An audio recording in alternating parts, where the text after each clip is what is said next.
es la ley fundamental o la ley madre, podríamos llamar, de nuestro país, ¿ya? Y en la gran parte de los países del mundo.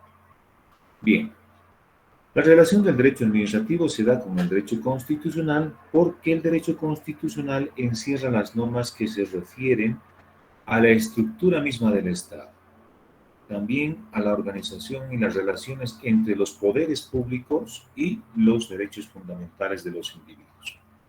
Ahí, por ejemplo, cuando hablamos de poderes públicos, nos estamos refiriendo, por ejemplo, a los órganos del Estado, el órgano legislativo, el órgano ejecutivo, el órgano judicial y el órgano electoral, ¿no? Entidades del Estado, Defensor del Pueblo, Contraloría General del Estado, Policía, Policía Boliviana, perdón, Fuerzas Armadas, ¿no? Pertenecen a las estructuras del Estado.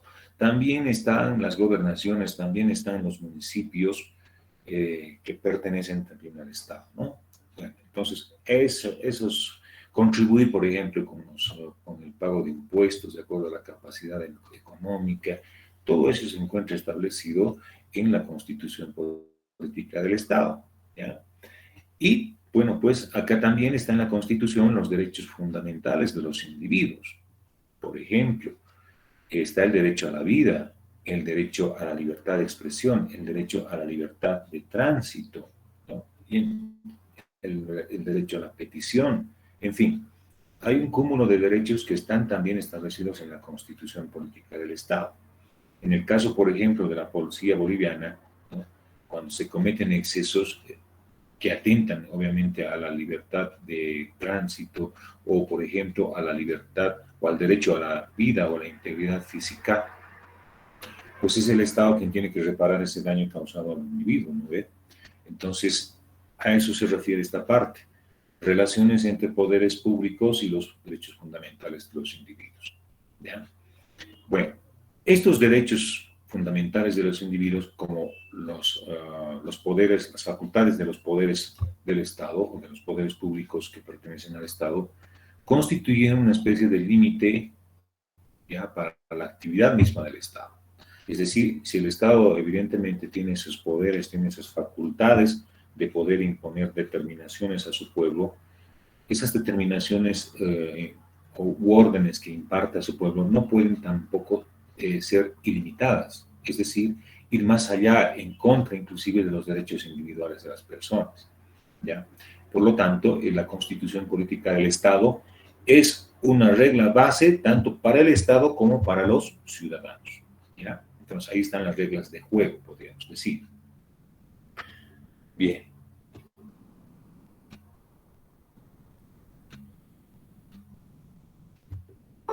Relación del derecho administrativo con el derecho penal. El derecho administrativo también se relaciona con el derecho penal, ¿ya? El derecho penal es una rama del derecho público que también tiene por, bueno, no que también, sino que tiene por objeto o finalidad sancionar a aquellas personas o aquellas conductas de las personas que hayan ido en contra de lo que dice la Constitución o de lo que establecen las leyes particulares, ¿no? Por ejemplo, el atentar contra la vida de una persona está sancionado por la ley con pena privativa de libertad, es una sanción más severa, ¿no ve? No es multa, no es llamada de atención, no, es pena privativa de libertad.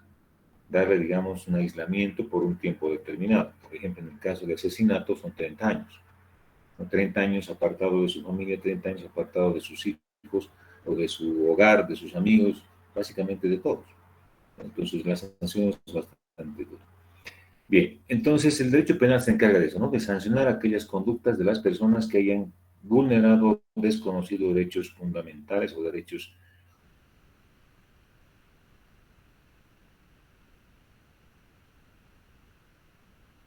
o garantías que están establecidas. Su relación con el derecho administrativo.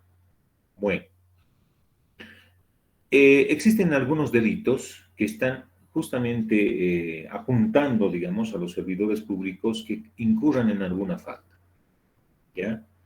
Peculado, malversación, por ejemplo, entre otros delitos, están reservados exclusivamente para los que desempeñan la función pública. Por esa razón, en entonces es que se relaciona el derecho administrativo, ¿ya?, con el derecho penal. Luego tenemos la relación del derecho administrativo con el derecho civil. Bueno, el derecho civil igual es una rama del derecho, pero en esta ocasión, bueno, este ramo del derecho, perdón, no pertenece al derecho público, sino más bien a la rama del derecho privado, ¿ya? Porque el derecho civil regula las relaciones entre particulares, ¿ya? Entre particulares. Préstamos de dinero, por ejemplo, entre particulares, pues se encarga de darle los mecanismos para solucionar el conflicto, ¿no ve? O hacer de que se le pague. Bien. Entonces, ¿cómo se relaciona el derecho administrativo? Porque el derecho civil va a ser considerado por el derecho administrativo, como por ejemplo la capacidad de las personas. A una persona se la considera capaz cuando adquiere, en principio, cuando tiene la mayoría de edad, ¿ya?, y tiene las facultades mentales en óptimas condiciones. ¿Ya? ¿Qué queremos decir con esto? Que pues no padece de ninguna enfermedad mental, razona correctamente, no está perdido en el tiempo ni en el espacio, ¿no? Bien, entonces el tema de la capacidad de las personas está regulado por el Código Civil, ¿ya? Un servidor público, por ejemplo, que sea incapaz, no puede desempeñar esa función, pues, ¿no? Ni ninguna otra función, tiene que tener un cuidado especial, ¿ya? En cuanto a la personalidad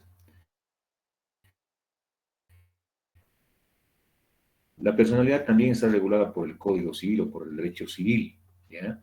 Porque establece esa norma, el Código Civil en concreto, que la mayoría de edad se adquiere a los 18 años cumplidos. ¿Qué significa esto? Significa que la persona que llegue a se autorrepresenta. Esa es la personalidad jurídica, ¿ya? Ahora, en el caso, por ejemplo, de las entidades, en este caso empresas, adquieren la personalidad jurídica cuando se han cumplido con todos y cada uno de los requisitos que exige el Código de Comercio, ¿ya? Conformar más de dos personas, tener objeto, giro, aporte, domicilio, tiempo de vigencia, etcétera, ¿no? Los requisitos están enumerados en los artículos 126 y 127 del Código de Comercio. ¿Ya? Entonces, por esas razones que también el derecho administrativo se relaciona con el derecho civil, ¿no? Porque ningún servidor público puede trabajar en una institución pública si es que no tiene la mayoría de edad y no tiene la capacidad, ¿no?, la personalidad apropiada para asumir ese cargo y esa responsabilidad, ¿ya? Bien, en cuanto a también se relaciona porque el Estado tiene bienes, ¿no? Tiene bienes, tiene patrimonio, y bueno, ese bien, ese patrimonio que hoy le han llamado Casa Grande del Pueblo, no es de un gobierno. Si bien se ha hecho la construcción en un gobierno, pero no es de ese gobierno, ¿ya? Es del pueblo boliviano. Lo mismo ocurre con la autopista. La autopista La Paz El Alto se ha construido cuando estaba en gestión presidencial Hugo Banzer Suárez, ¿ya?, ex militar o militar en ese entonces. Se ha invertido grandes montos de dinero en la construcción, han dicho que ha habido sobreprecio ahí, ¿ya? Pero en realidad no es de él, es del pueblo boliviano, porque nosotros contribuimos con el pago de nuestros impuestos a las arcas del Estado, y con esas arcas del Estado, que son los recursos económicos con los que cuenta el Estado, se construyen obras y servicios y se prestan servicios, ¿no? Bien, entonces, la propiedad de bienes inmuebles está regulado por el derecho civil. En consecuencia, pues el derecho administrativo también se relaciona con el derecho civil, porque pues el derecho civil regula los bienes, ¿no?, lo que es el patrimonio del Estado, ¿ya? Bien, por esa razón es que existe una relación entre el derecho administrativo y el derecho civil. Luego tenemos la relación del derecho administrativo con el derecho comercial. Bueno, ¿qué regula el derecho comercial? Pues regula el ámbito de las personas jurídicas comerciales, ¿no es cierto?, las empresas. Sociedades de responsabilidad limitada, anónima, en comandita simple, en comandita por acciones, empresas mixtas, empresas estatales mixtas, empresa estatal intergubernamental, ¿no es cierto? Las asociaciones accidentales o de cuentas en participación, en fin. Todas ellas están reguladas por el Código comercial, Código de Comercio, ¿ya? En consecuencia, el derecho comercial, pues, hemos apuntado en el texto, regula el campo de las personas jurídicas dictadas al comercio, ¿no? Considerándose estas como aquellas actividades humanas destinadas a obtener ganancias. Se relaciona también con el derecho administrativo cuando se presentan servicios públicos impropios, en el cual pueden intervenir personas colectivas como sociedades y otras que están regidas por el Código de Comercio.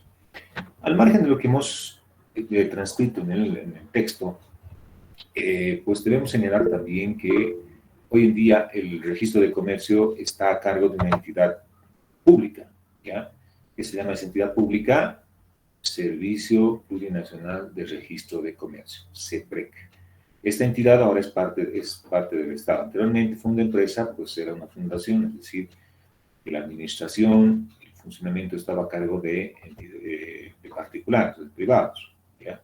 Ahora está a cargo de entidad pública, entonces, que pertenece al Estado.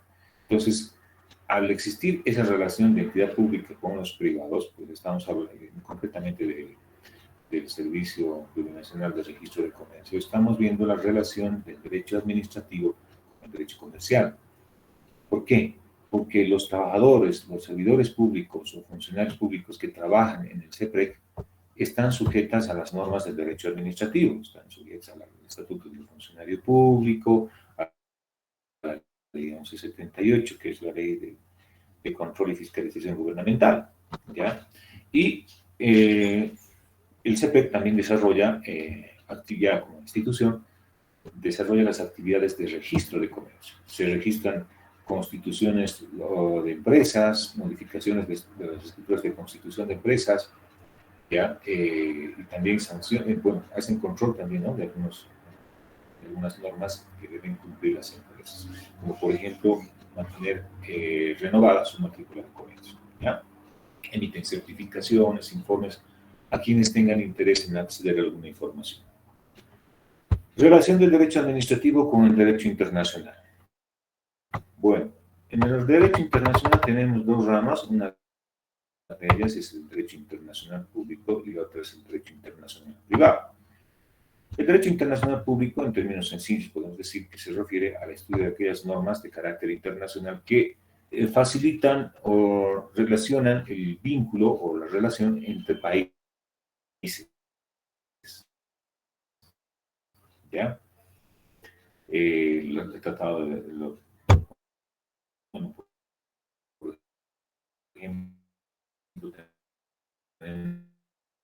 la Declaración Universal de Derechos Humanos, que es un instrumento internacional que no solamente se aplica en Bolivia, se aplica en muchas partes, en muchos países del mundo, ¿ya? Entonces eso es parte del derecho internacional. Por ejemplo, el tema de la Organización Mundial del Comercio, pues también es de carácter internacional y es parte de lo que es el derecho internacional público, ¿ya? Y el derecho internacional privado, pues, regula las relaciones entre privados de diferentes países. Por ejemplo, queremos importar empresa o la fábrica de vehículos en Japón, que queramos, ¿no es cierto? Entonces, es un negocio ahí entre particulares, pero de carácter internacional. Por lo tanto, se habla ahí del derecho internacional privado, ¿ya? Bien, entonces el derecho administrativo son ciertas actividades administrativas de la vida interna de los países, es decir, el cumplimiento de determinadas funciones que traspasan obviamente pues, con normas jurídicas reguladoras de la actividad administrativa, que obviamente pues ingresan dentro de lo que es el derecho administrativo internacional, ¿no? Bien, entonces la relación entre países, normas entre países o acuerdos o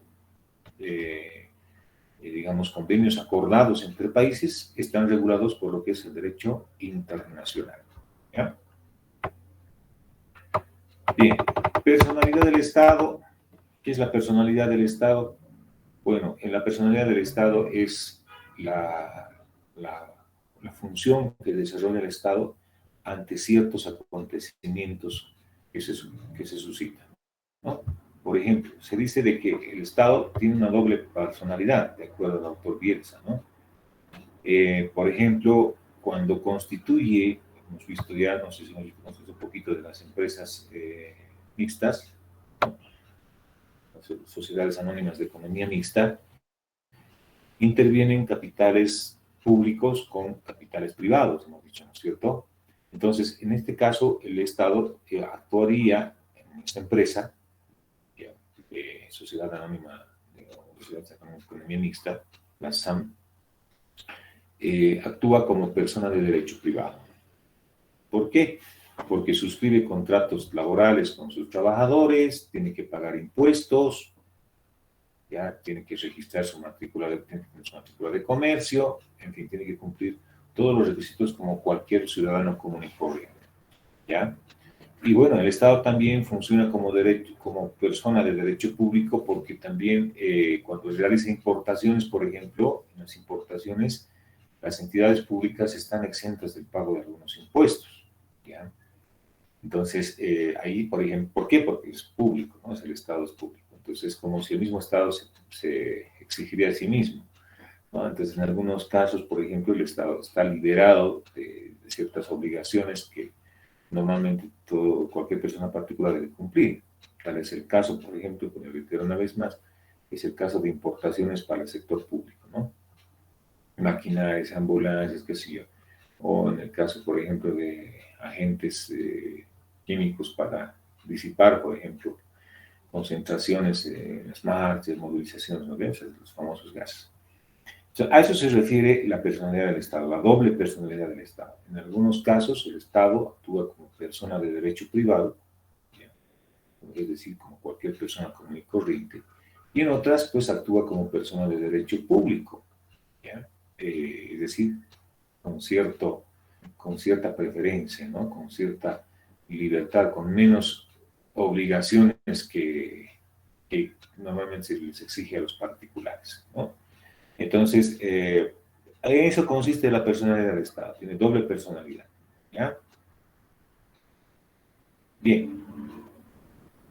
Eh, Persona de derecho público, por ejemplo, aquí tenemos algunos ejemplos, ¿no?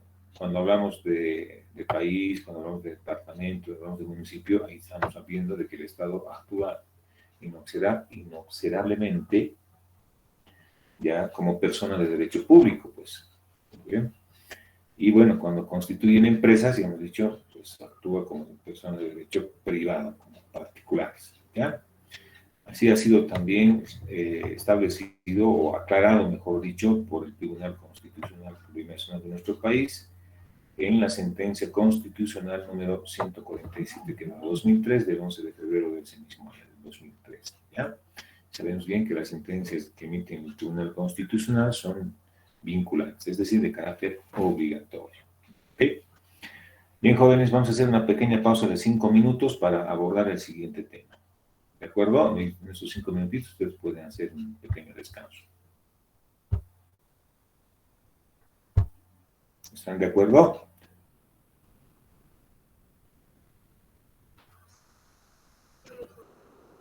Licenciado, Ok, listo. Entonces nos vemos en unos 5 minutos aproximadamente. ¿Sí? licenciado, su señal se iba un poco, Adelante, Iván. su señal está inestable, licenciado, un poquito se va, a veces se traba. Uy, perdón. Estoy en el centro, en pleno centro de la ciudad de La Paz, concretamente en la calle Anacocha.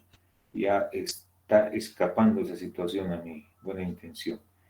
Ya, gracias. Vamos a tratar de ubicarnos en otro lugarcito dentro de la oficina. Gracias, vamos a tratar mejor, ¿ya? Está bien,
Muy bien, estimados jóvenes, retomamos nuestra clase. Pedirles por favor que me puedan confirmar cómo está la calidad del audio y si se ve la presentación del tema 18. Muchas gracias nuevamente.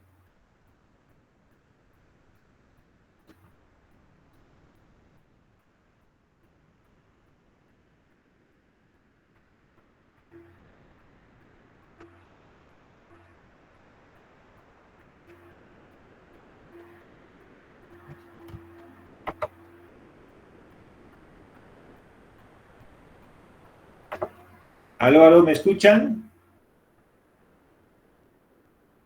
Sí. Ya, muchas gracias. Bien, el tema 18 corresponde a los administrados. Un poco ya hemos adelantado en el tema anterior. ¿Cuál es la denominación que recibe la entidad pública y la persona particular? La entidad pública que representa al Estado se le denomina la administración, ¿ya? La administración. El gobierno autónomo municipal, la gobernación, son entidades públicas y por lo tanto reciben la denominación de la administración, ¿ya? Por un lado. Por otro lado, está el ciudadano de a pie, común y corriente, ¿no es cierto?, que cuando realiza actividades dentro de las organizaciones o entidades del Estado, recibe una denominación también, ¿ya? Recibe la denominación de administrado. Cuando se plantea, por ejemplo, si se le sanciona con una resolución determinativa o una resolución sancionatoria a un contribuyente, pues el contribuyente, que es el administrado, tiene la posibilidad de poder pedir una revisión ante una instancia superior, ¿ya? Entonces, funciona de esa forma. Cuando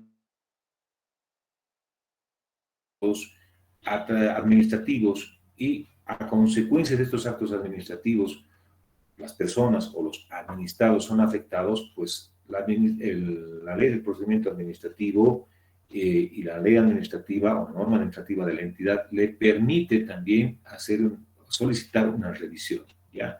Se llama recurso. Bien. Bajo ese entendido, entonces, vamos a hablar ahora del administrado, ¿ya? En este tema. Veamos el contenido.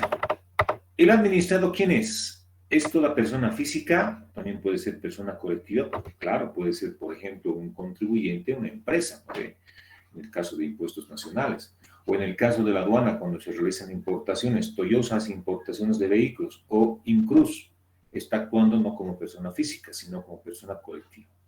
¿Por qué? Porque es una empresa, pues, ¿no es cierto?, que tiene personalidad jurídica.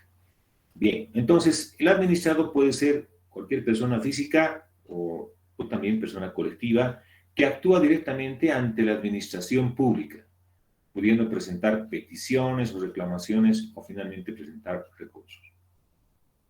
Otra definición refiere que el administrado es la persona que está sometida a la jurisdicción de la autoridad administrativa, ¿ya? En el caso, por ejemplo, del municipio, tengo mi casa en la Juan Pablo II. Bueno, aunque yo quisiera pertenecer al gobierno autónomo municipal de La Paz, o de Macapaca, o no sé, pues de Copacabana o de cualquier otro municipio, no voy a poder. ¿Por qué? Porque mi bien inmueble, mi casa, o mi terreno, o mi departamento, ¿ya?, se encuentra situado dentro de la jurisdicción del municipio de El Alto.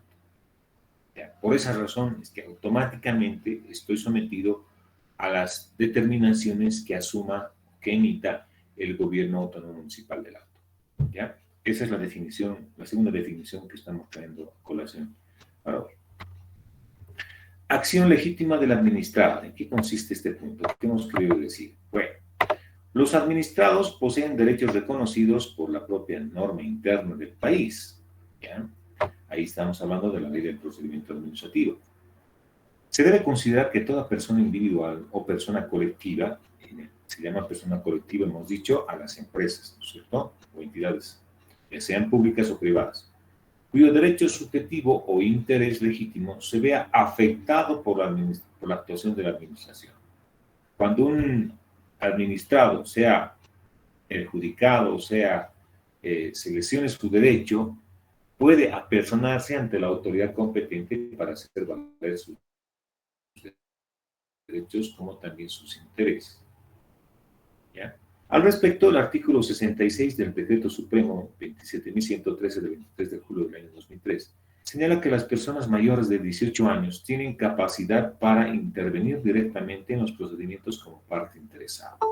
Este artículo 66, al que estamos haciendo referencia, es el reglamento a la ley del procedimiento administrativo. Y está diciendo que cualquier persona que cuente con la mayoría de edad, estamos hablando de 18 años, tiene la posibilidad, la capacidad de intervenir directamente en los procedimientos como parte interesada. ¿Ya? Entonces, si tú, por ejemplo, que tienes 18 años y quieres hacer un negocio, puedes acudir al municipio para que tengas la licencia de funcionamiento. ¿Ya? Eso quiere decir. O, por ejemplo, cuando te sancionen, tú también puedes, aunque tengas 18 años, puedas defenderte también ante el municipio, que es la administración. La ley del procedimiento administrativo, en su artículo 11, reconoce que las personas pueden asumir defensa cuando sus derechos se vean afectados. Pueden apersonarse, es decir, presentarse ante instancias administrativas en las calidades que a continuación se describen. ¿Ya? En primer lugar, pueden apersonarse como denunciantes.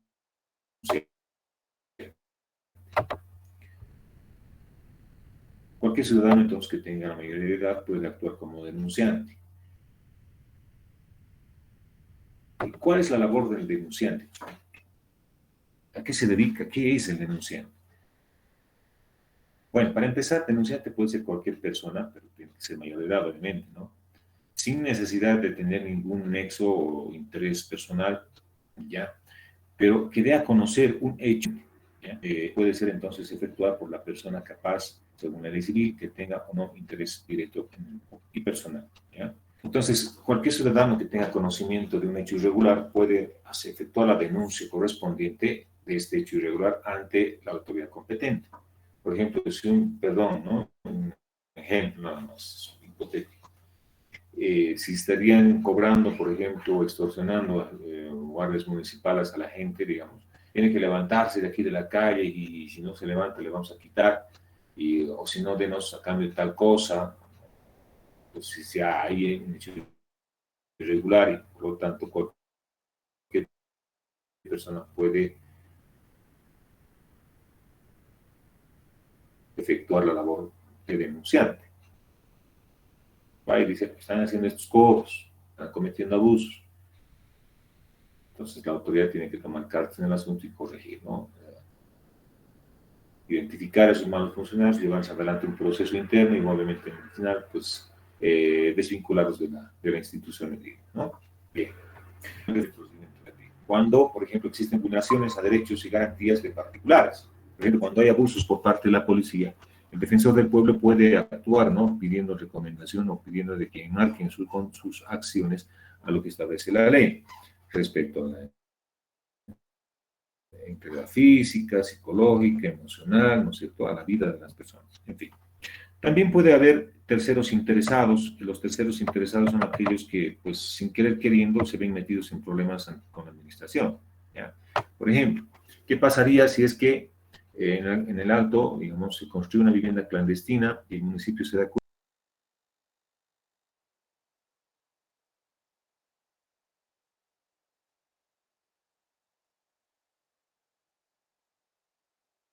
en riesgo la estructura o del mueble del vecino, ¿no? Es decir, yo no tengo que ver, mis papeles están en orden y están queriendo demoler y ya me lo han hecho caer en una parte de mi pared. Entonces, en ese caso, esta persona se convierte en un tercero interesado.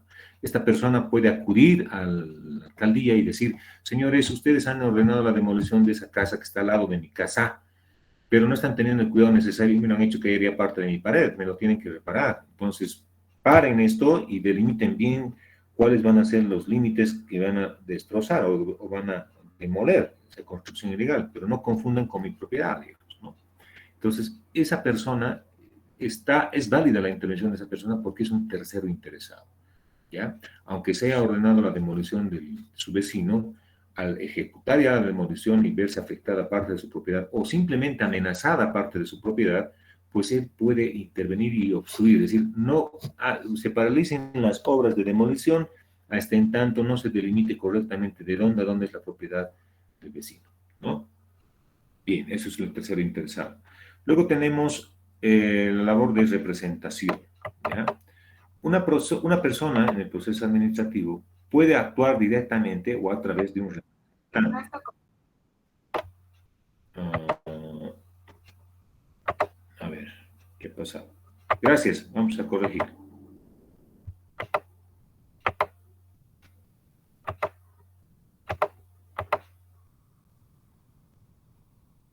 Ahora sí, ¿no? Ya, muchas gracias. Me van a hacer notar, por favor, si es que hay algún defecto, ¿ya? Bien, les decía entonces que puede actuar Lice, también como representación, ¿no? Sí, sí, sí, sí, adelante. el inciso B y el inciso C, Lice, esa parte se ha saltado. ¿Cuál? El inciso C. Hemos hablado de los terceros interesados. Hemos hablado del municipio. ¿Te acuerdas?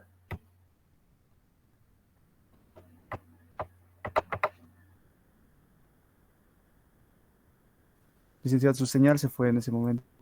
Así, Lice. El ¿Han está escuchado, no fallando ve? mucho. Se ha ido en Se ese momento. escucha A ver. mucho estado. Ya, estoy en el centro. Ya. Ok, ok, ok. Vamos a ver.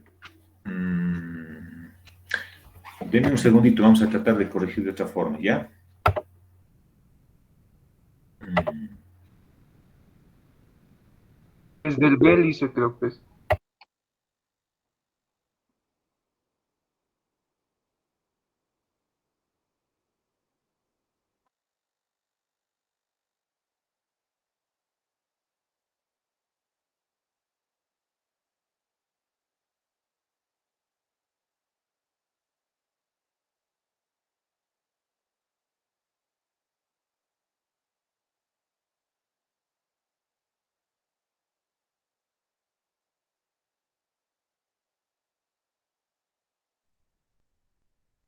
Ahora sí se escucha mejor.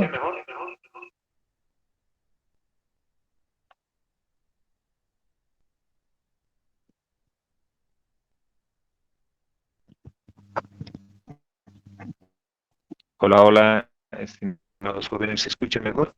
¿Tenemos buen audio? Sí, licenciado, se le escucha. Ya, muchas gracias. Bien, estamos haciendo aquí un cruce de dispositivos. Con uno estamos presentando y con otro estamos hablando. Bien, me decían ustedes que se había cortado cuando estábamos en el inciso C, ¿no es cierto? En el B, Lice. En el B, buen rato, ya. Actuación de defensor del pueblo, decíamos. Es decir, dentro del ámbito del derecho administrativo, el defensor del pueblo, conforme a las facultades que le da la Constitución Política del Estado, la ley del defensor del pueblo, pues puede realizar también acciones, ¿no? En representación de los particulares en contra. Sí, le escucho. Lice, se la escucha entrerecortado.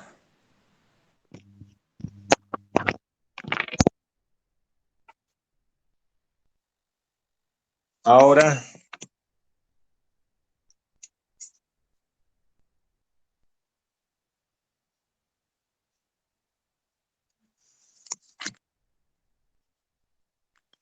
¿ahora se escucha mejor o está igual? Le escucha bien, Lee, pero cuando empieza a hablar se le va cortando poco a poco. ¿Qué problema? Es el internet. Estamos en el centro, está pésimo, les cuento entero. Ya, vamos a ver, le daremos nomás como se pueda, no hay más.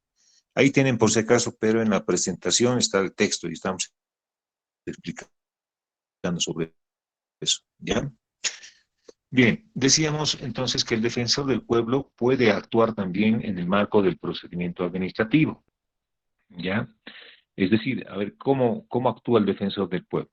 Ejemplo, cuando se presentan marchas y movilizaciones, ¿cierto? A veces hay excesos o hay enfrentamientos. Y bueno, pues en este caso, cuando hay excesos por parte de la policía, hay un exceso, digamos, en el uso de la fuerza, el defensor del pueblo actúa pues en representación de las personas que han sido, digamos, dañadas o ultrajadas por el exceso policial. Entonces, ante esa situación se están utilizando normas de procedimiento administrativo para representar o para hacer prevalecer los derechos de los ciudadanos, ¿no? Entonces, a eso se refiere la actuación del defensor del pueblo. En cuanto a terceros interesados, a ver, ¿en qué consiste esto?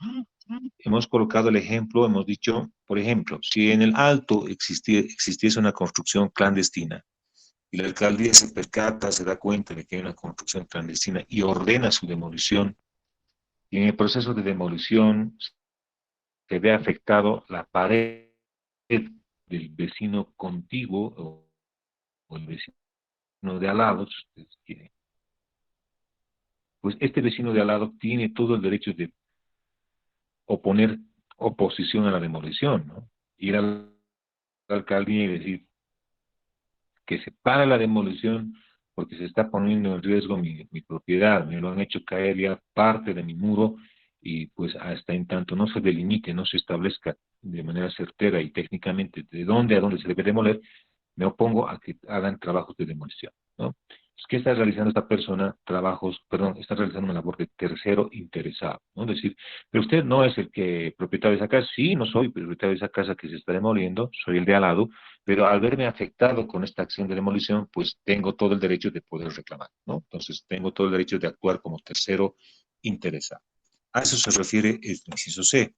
En cuanto a la representación, que está en el inciso E, ya, una persona en el proceso administrativo puede actuar directamente o si no, a través de otra persona, a través de un representante, ¿ya?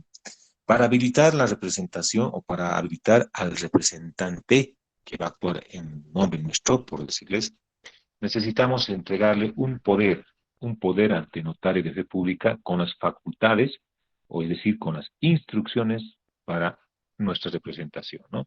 Podrá presentar cartas, podrá presentar documentos, memoriales, solicitudes, recoger documentos, entregar documentos, etcétera, ¿ya? Entonces, suponiendo de que en el ejemplo que estábamos dando, ¿no? De la construcción clandestina, el tercero interesado, vamos a suponer que el tercero interesado, hemos dicho, ¿no ve? Se va a demoler una vivienda clandestina y el vecino de al lado se ha visto afectado. Resulta que el vecino de al lado no está en el país, vive en Estados Unidos, o en Brasil, o no, fuera del país. ¿Quién lo va a representar entonces? Pues puede mandar esta persona una vez enterado, puede mandar un poder notariado, o si no, finalmente venir a Bolivia, estar en el Alto, decir, voy a darte un poder a una persona de confianza y se vuelve a ir al exterior. Entonces, para eso sirve la representación, ¿no? Es decir, una persona ajena actúa como si fuese realmente el interesado, pero a través de la acreditación de un poder de representación. ¿Eso es permitido? Respuesta, sí, es permitido, ¿ya? Y ahí están los artículos al cual estamos haciendo referencia, que respaldan lo que hemos dicho. Inciso E, gestores o tramitadores. Los gestores, o también conocidos como tramitadores, son aquellas personas que pueden desenvolverse en las actuaciones administrativas de mero trámite. Para ello deben contar con una carta notariada. La actuación de los gestores o tramitadores se encuentra regulado por el Decreto Supremo en el que se establecerán los requisitos para el ejercicio de esa actividad, ¿no? De acuerdo al artículo 14 de la Ley del Procedimiento Administrativo.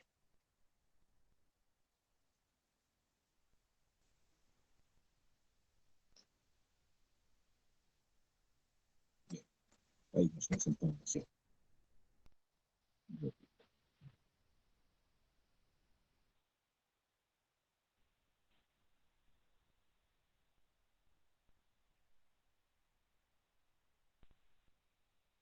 Gestores tramitadores, gestores interesados.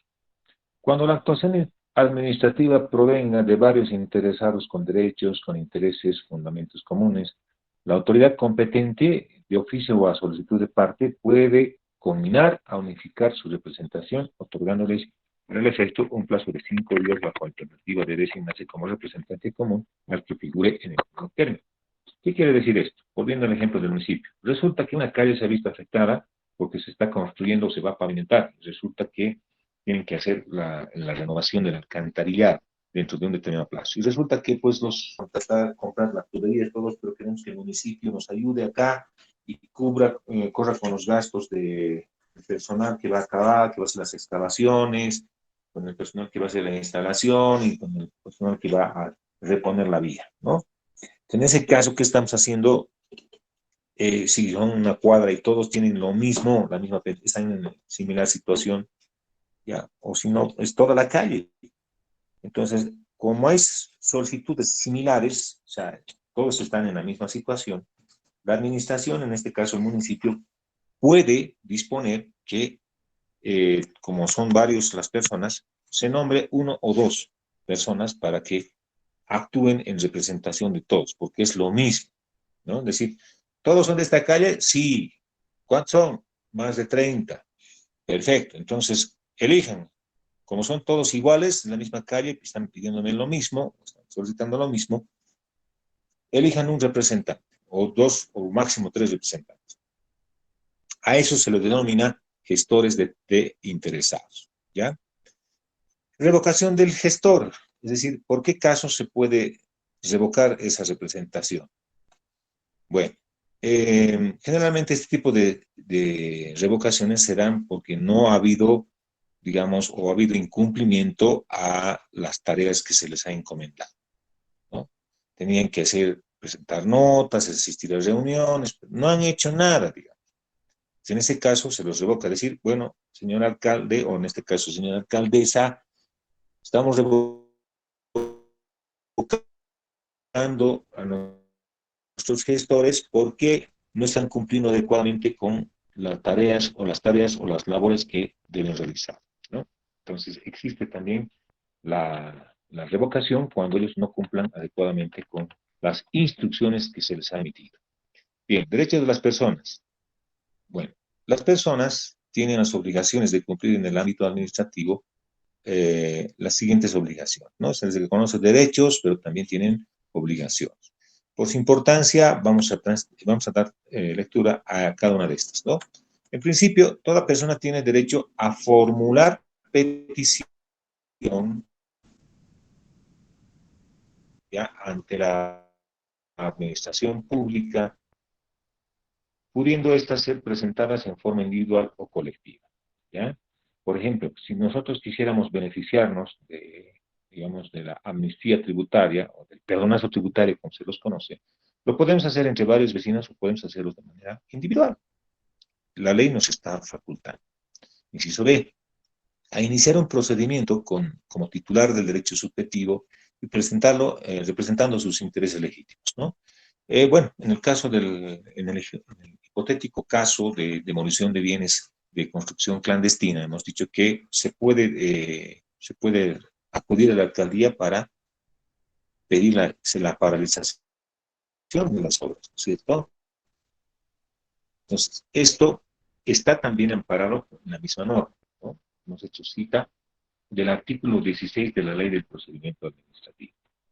El inciso C nos dice participar en un proceso ya iniciado cuando afecte sus derechos e intereses legítimos. El ejemplo que hemos dado del tercero interesado también se acomoda a este inciso. Inciso D. Si consideramos que una persona tiene derecho a iniciar un proceso, se le debe hacer conocer el estado de este proceso en el que se encuentra, ¿ya? Entonces, el derecho a la información, ¿ve?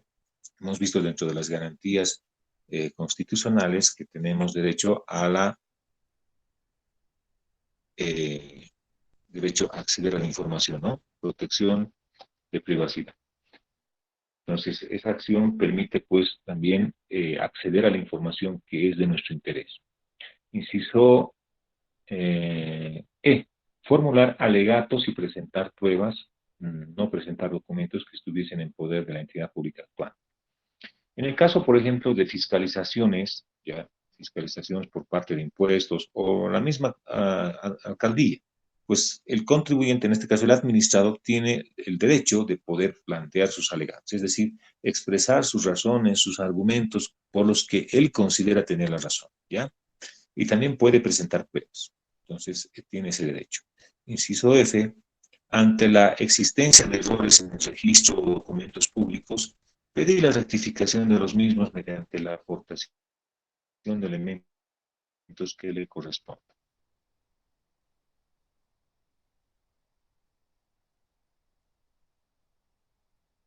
¿Qué sucede, por ejemplo, cuando en la alcaldía te han colocado tu nombre o te han invertido? Eres, digamos, Juan Pedro y te han puesto Pedro Juan, ¿no? Entonces, ¿qué puedes hacer? Puedes pedir a la alcaldía, decir, a ver, corrijan esto, aquí está la fotocopia de mi carnet, ¿no? De identidad, fotocopia legalizada o certificación del CEGIP, donde se demuestra que mi persona es Juan Pedro, no es Pedro Juan, ¿no? Entonces, de ese tipo. O corregir, por ejemplo, el error cometido en el número de cédula de identidad, entre otros, ¿no? O el dato de su domicilio, por ejemplo, se ha colocado, no sé, Avenida Juan Pablo II cuando debería ser Avenida Sucre A, o le han puesto Sucre A y cuando debería ser lo correcto, Sucre B, ¿ok? Bien, ese tipo de cosas. Inciso G, obtener una respuesta razonada, motivada a las peticiones y solicitudes que fueron. Es decir, cuando el administrador solicita alguna información, esa información o la denegación de esa información debe ser, pues, explicada. Es decir, por qué motivos no se le puede dar o no se le puede facilitar. Inciso H, exigir que se cumplan los términos y los plazos establecidos en la Ley de Administración Pública. Por ejemplo, queremos una fotocopia legalizada del certificado catastral, del certificado de registro catastral, que el municipio no nos puede negar, más aún si es que nosotros somos los propietarios. Es decir, aquí está, tengo mi título de propiedad, soy el dueño y necesito tener copia legalizada o de el certificado de registro catastral, ¿no? Entonces nos tienen que facilitar, ¿ya? Inciso J, acceder a registros y archivos administrativos en la forma establecida por la ley. Los archivos y registros, especialmente cuando son archivos públicos, tienen que ser facilitados o mostrados o expedidos a quien los solicite, ¿ya? A quien los solicite. Inciso K, ser tratados con dignidad, con respeto e igualdad y sin discriminación. Todo administrador, todo ciudadano tiene derecho a ser tratado con dignidad, ¿no? Con decoro, respeto, cortesía, educación, ¿ya? Y no ser discriminado. Inciso L, exigir que la autoridad, bueno, cuando hablamos de discriminación puede ser de diferentes formas, ¿no? Tal vez una persona que proviene, con todo respeto, que viene a través del área rural, viene a hacer un trámite de administración pública y por ese hecho de venir del área rural no se le da la atención correspondiente. Entonces está prohibido, ¿no? Puede efectuar una denuncia la persona para que se le sancione a los funcionarios o servidores públicos culpables, ¿no? O al revés, vas a una institución y resulta que, no sé, pues quieres andar, digamos, presentable y vas, digamos, no sé, digamos, con tu traje, tu camisita, tu corbata, o las damas van, por ejemplo, no sé, con sus saquitos, su blusa, una falda, etcétera, y con sus zapatos de tacón, ¿no? Como ellas quieran, se sientan, digamos, cómodas, ¿no? Y resulta que por ese hecho han sido discriminadas, no las quieren atender, entonces de igual forma pueden pedir también que se sancionen a los servidores funcionarios por esa situación, ¿no? Porque es para ambos, ¿ya? Hombres, mujeres, bueno, jóvenes, ya adultos mayores, etc. Entonces, todos los derechos de las personas también tienen algunas limitaciones porque no son absolutos, los cuales surgen, por ejemplo, de la necesaria convivencia y articulación de los derechos patrimoniales, ¿no? Hay, por ejemplo, algunas informaciones que no es de acceso público, entonces tiene también algunas limitaciones, pero por lo general se deben cumplir todas las que hemos manifestado anteriormente, ¿ya? Ahora vamos a hablar también dentro del derecho administrativo de lo que es el silencio administrativo, ¿ya? Bueno, ¿qué es el silencio administrativo? Este silencio administrativo se aplica más para los trámites que uno realiza ante la administración pública, gobernaciones, municipios, impuestos nacionales, aduana nacional, ¿ya? Hay dos tipos de silencios administrativos. Hay el silencio administrativo positivo ya el silencio administrativo negativo. Ya bien, lo vamos a hacer lo más sencillo posible para que ustedes puedan comprender perfectamente, ¿ya? Bien.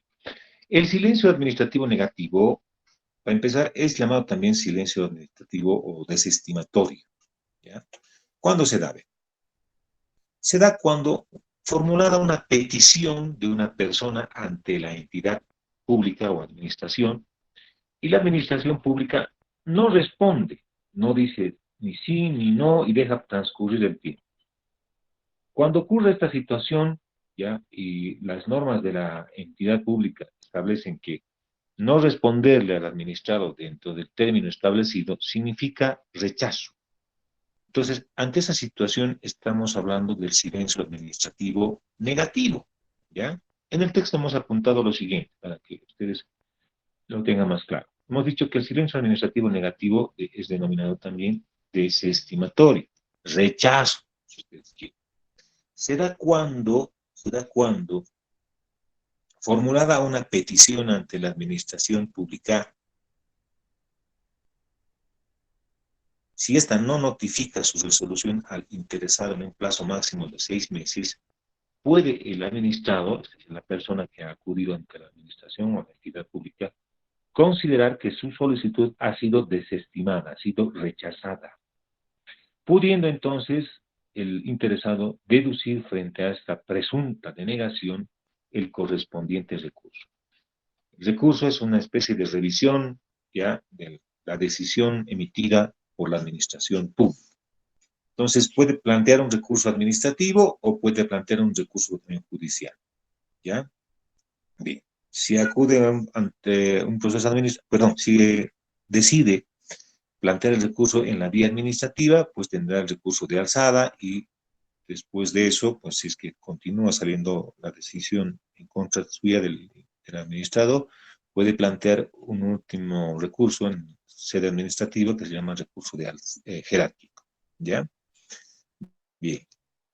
La otra vía es decir, bueno, no voy por la vía administrativa, me voy a ir por la vía judicial y voy a pedir a un juez, ¿no? Voy a plantear una demanda contenciosa administrativa. Entonces, esas dos caminos tienen, ¿no? Entonces, ese es el silencio administrativo negativo, ¿ya? Negativo.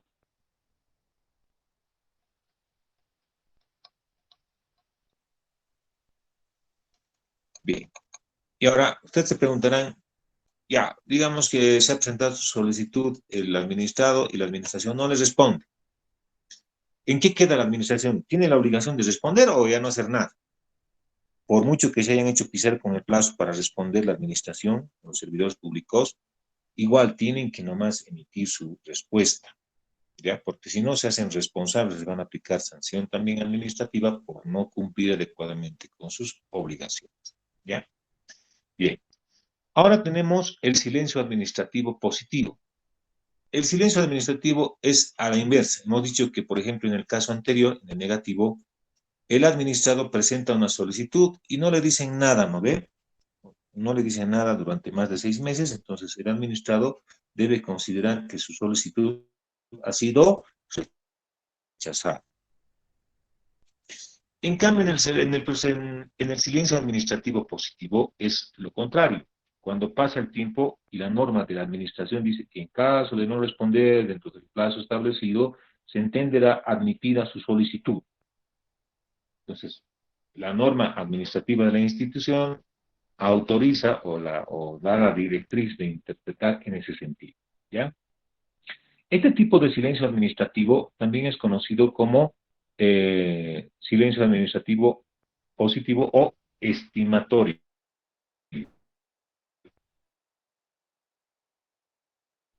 Como en el caso anterior, se da cuando la administración no cumple con su obligación de resolver la petición o solicitud del administrado. Sin embargo, esta vez el interesado o administrado debe considerar que su petición ha sido aceptada, ¿ya? Y de manera automática. ¿Esto por quién? Por voluntad expresa de la ley o de la norma administrativa de la entidad, ¿ya? Bien. Entonces, en este caso, pues igual, se considera a la inversa, ¿no? Ha presentado, pero la norma de la entidad dice de que debemos entender como aceptado.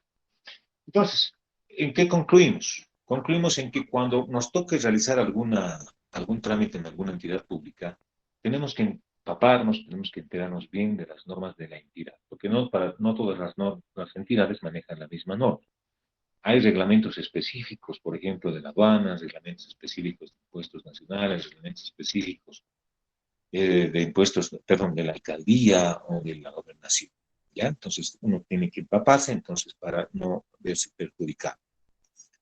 Ahora, ¿qué sucede con los servidores públicos que se han hecho pisar con el plazo?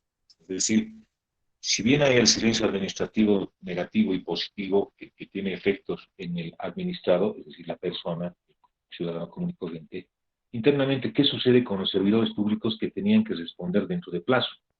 La respuesta es, están en la obligación de realizar ese trabajo, aunque sea atrasado, tienen que realizar ese trabajo pendiente de información, certificación, o evaluación, lo que fuese. ¿Ya? Entonces, están en la obligación de resolver. No pueden ellos hacerse a un lado. ¿Ya? Y si no lo hacen, esos servidores públicos van a ser pasibles a sanción administrativa, de acuerdo a la ley 1178. La ley 1178 es la ley de administración y control gubernamental, más conocido como la ley SARCO, ¿no es cierto? Esta ley establece 4 tipos de responsabilidad: responsabilidad ejecutiva, administrativa, civil y penal. Ejecutiva, cuando la máxima autoridad de una entidad pública incumple con sus obligaciones, por ejemplo, de alcanzar proyectos, de alcanzar metas u objetivos trazados por la institución, ¿no? O malversación también. Luego tenemos la responsabilidad administrativa, que será cuando se va a aplicar responsabilidad administrativa o se va a determinar, mejor dicho, la responsabilidad administrativa en contra de aquel servidor público que ha vulnerado la norma administrativa de la institución. Va a haber responsabilidad civil cuando la acción u omisión del servidor público provoque daño económico a la institución. Y finalmente va a haber responsabilidad penal cuando la acción u omisión del servidor público se acomoda a algún delito. Peculado, malversación de fondos, ¿no? Entre otros. Entonces, la sanción es pena privativa de libertad. ¿Ya? Bien. Con esto hemos acabado ya el tema número 18, ya estamos listos para dar nuestro examen. El examen lo va a hacer de manera presencial el día martes de la siguiente semana.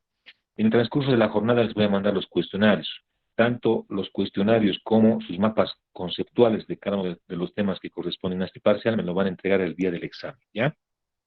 ¿Alguna duda, alguna consulta?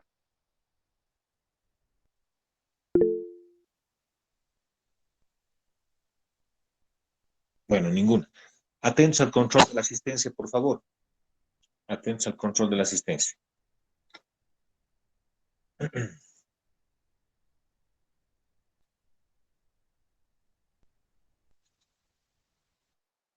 Un segundito.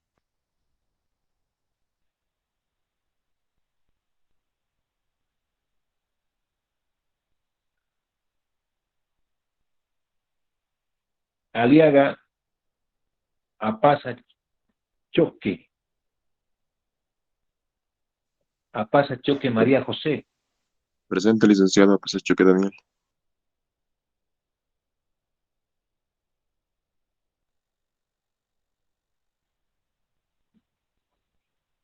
Muy bien, Daniel.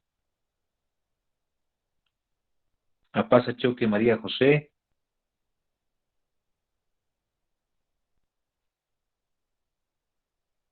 Apasa, Flores. Apasa, Mamani. Presente, licencia.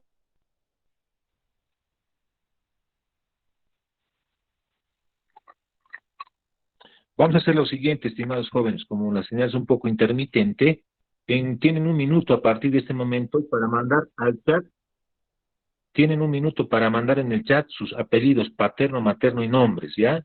Fuera de ese minuto ya no son considerados en la asistencia. Nos vemos, estimados jóvenes, el día martes, el día del examen, ¿ya? Que les vaya bien.